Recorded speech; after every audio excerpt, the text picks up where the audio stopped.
Cara, sobre a questão da acupuntura, você falou sobre os pontos, né, que você identifica e como que funciona essa identificação, na verdade, é porque eu não entendo a fundo, né? Sei o que é, mas não entendo a fundo como que funciona. Como que funciona essa identificação de cada ponto, de acordo com o que o paciente está sentindo? Então, a acupuntura ela tem história aí de para mais de 5.000 anos. Uhum, Tá? Ela surgiu muito pela experimentação. Então, você vai pegar a história da China antiga, há relatos que começou na própria Índia a acupuntura. Então, pela experimentação dos pontos, se observava muito esses efeitos. E ali começou-se a se formar compêndios, formar todos os manuais que nós temos hoje. Então, hoje a gente tem lá mapas de acupuntura, que vão trabalhar com os 12 meridianos, são mais de 1.000 pontos ao todo, entre os comuns e os extraordinários, que a gente chama. Então, ali a gente vai entendendo os pontos, vai relacionando o que a pessoa tem no contexto. É interessante, tanto a acupuntura quanto a hipnose, muitas das vezes o paciente ele vem relatando um sintoma. uhum. O sintoma é uma parte. Normalmente, o medicamento, estou com dor de cabeça. A pessoa vai compra um dipirona, um paracetamol para dor de cabeça. Na hipnose e na acupuntura, nós queremos entender o que está gerando essa dor de cabeça, o que está gerando ansiedade. E nessa conversa, nessa anamnese, a gente vai encontrar ali algumas características que vão nos direcionar quais pontos de acupuntura utilizar. E ali, como disse, tem mapas, a gente vai estudar ali meses a anatomia dos pontos, onde esses pontos estão. Nós vamos entender também a prescrição desses pontos, quais são as indicações desses pontos, e ali no contexto a gente vai escolher uma série de pontos para poder utilizar, seja para uma dor de coluna, seja para um esporão de calcânio, por exemplo, uma ciatalgia, uma dor do ciático, né? E ali a gente vai fazer. E é interessante que cada cliente é um cliente, cada paciente é um paciente. A dor ciática de um é diferente da origem da dor ciática do outro. O raio-x pode dizer lá que está comprimindo L2, L3, L, vai até L5 ali, mas a visão da acupuntura ela é diferente. O que te gerou a fazer essa compressão? O que está, a gente vai dizer, o que está em desarmonia no seu corpo para poder gerar isso daí? E a gente vai fazer essa pesquisa e trabalhar os pontos. Que interessante, cara. Hoje, essas dores físicas que as pessoas sentem, elas têm total relação com a questão psicológica? Você, hoje, com a experiência que você tem, essa chuva de informação que as pessoas estão tendo, essa chuva de acontecimentos na vida, né? Não tem tempo para parar, não tem tempo nem para comer, muitas vezes. Isso tem refletido nessas dores físicas que as pessoas estão sentindo? Muito, muito. Vamos fazer um experimento simples. Se eu não me engano, é a linha do TCC. Ela vai dizer o seguinte: pensamentos geram emoções que geram reações. Um exemplo interessante. Aquele dia que você acorda pós-pesadelo. É um pensamento. Você gerou, você sonhou. Aquele pensamento, ao longo de uma manhã, 1 hora você refletindo, ou porque ficou puto da vida com alguma coisa, vai te gerar uma emoção relacionada àqueles pensamentos. E aquela emoção vai te provocar uma reação física, uma dor de cabeça, vai te provocar um desânimo. Um exemplo interessante também é algo do dia a dia que a gente falou da fibromialgia, são dores musculares. Uhum. A fibromialgia é uma doença psicossomática. Psico, mental, soma é corpo.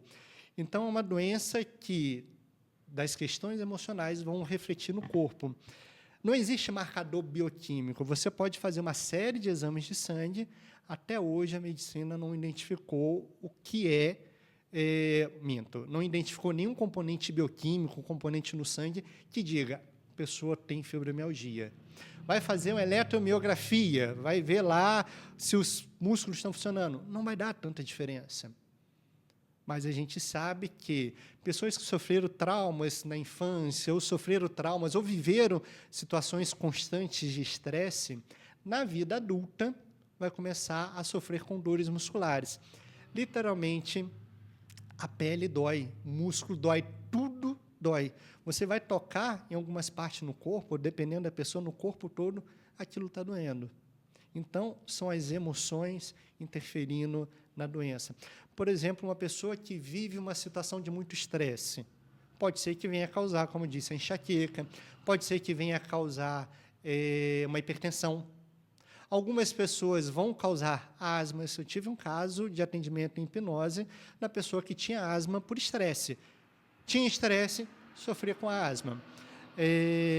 Pessoas que com estresse o açúcar vai se elevar. Então, assim como o biológico vai interferir nas emoções, as emoções interferem em muito no nosso biológico, no nosso corpo, no nosso dia a dia. Até porque seria muito estranho, né, a gente separar. Peraí, olha, daqui em diante é só mente, daqui para cá é só corpo. Não, nós somos uma única unidade. Nós somos corpo e mente. Eu ainda vou dizer que a linha da logoterapia, o Viktor Frankl, ele vai dizer que nós somos corpo, mente e alma. Existe algo dentro de cada um de nós que quer transcender além dessa dicotomia, corpo e mente. Existe algo a mais que o ser humano deve buscar, e a logoterapia, que é algo fantástico também, que vai trabalhar com essas emoções, vão lidar com isso daí. Que interessante, né? Porque, realmente, a gente vê a sociedade, com o passar dos anos, parece que cada vez fica mais doente, né? Não sei se... você que está lá como farmacêutico também e lida diretamente com as pessoas, pode talvez constar isso, que a modernidade, que trouxe muitas coisas boas, muitas facilidades, também tem adoecido as pessoas mais e cada vez mais cedo, né? Então, a gente vê que tá ficando meio que normal as pessoas verem pessoas doentes. Não, é assim mesmo, vai tomar um remedinho, vai passar e leva aquele remédio para o resto da vida. Por que, na sua visão, né, até como trabalhando com hipnose, ajudando as pessoas a sair de uma situação, por exemplo, de ansiedade, depressão, por que as pessoas têm normalizado cada vez mais a doença e não buscado a saúde, mas sim normalizado a doença? Legal essa palavra que você falou, normalizar. Normalizar é se todo mundo tem, eu tenho, se torna normal. Exato. É interessante quando a gente para estudar um pouquinho da história da saúde mental. Há 50 anos atrás, ou menos 30 anos atrás, ou melhor, vou arriscar até um pouco mais, há 20 anos atrás, vou fazer 20 anos de formado como farmacêutico, no sistema público, medicamentos para a saúde mental, a gente devia ter 6 medicamentos só dispensáveis. Mas vamos voltar um pouco mais, 50 anos atrás, havia muito menos. E a gente não havia tantos casos de ansiedade. Havia, sim, as depressões, havia o que na época chamava das loucuras, as manias, as neuroses, mas não tanto quanto hoje. Hoje o Brasil é considerado o país mais ansioso do mundo. País mais ansioso do mundo. E olha só, como que a gente pode ser considerado o país mais ansioso do mundo com a quantidade de medicamentos novos que se lançam exatamente para a ansiedade? E aqui eu poderia citar, por exemplo, o Zolpidem, que foi um medicamento que foi falado no Fantástico um tempo atrás. Pessoas estavam tomando medicamento para dormir, mas não queriam dormir. Olha que interessante. Eu tomava o Zolpidem, mas eu ficava no celular. Só que ele é considerado, dentro da farmacologia, um hipnótico. Eu perco um pouco da consciência. E pessoas que tomavam medicamento para dormir, mas ficavam no celular, faziam compras de viagem, compras de materiais, faziam um monte de coisas que no dia seguinte não lembravam que faziam. Meu Deus. E como você disse, é a normalidade, mas essa normalidade está ficando um pouco doente. Sim. E quando você foge um pouco da linha, né, da normalidade, parece que você é estranho.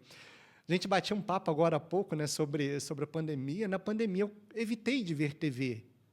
E eu era um ponto fora da curva. Enquanto estava todo mundo vendo o que era evidente, claro, cara, eu entendo a realidade. Eu vi que era a realidade, mas eu não preciso ficar constantemente sendo bombardeado com todas aquelas dores, com todas aquelas informações que geravam medo.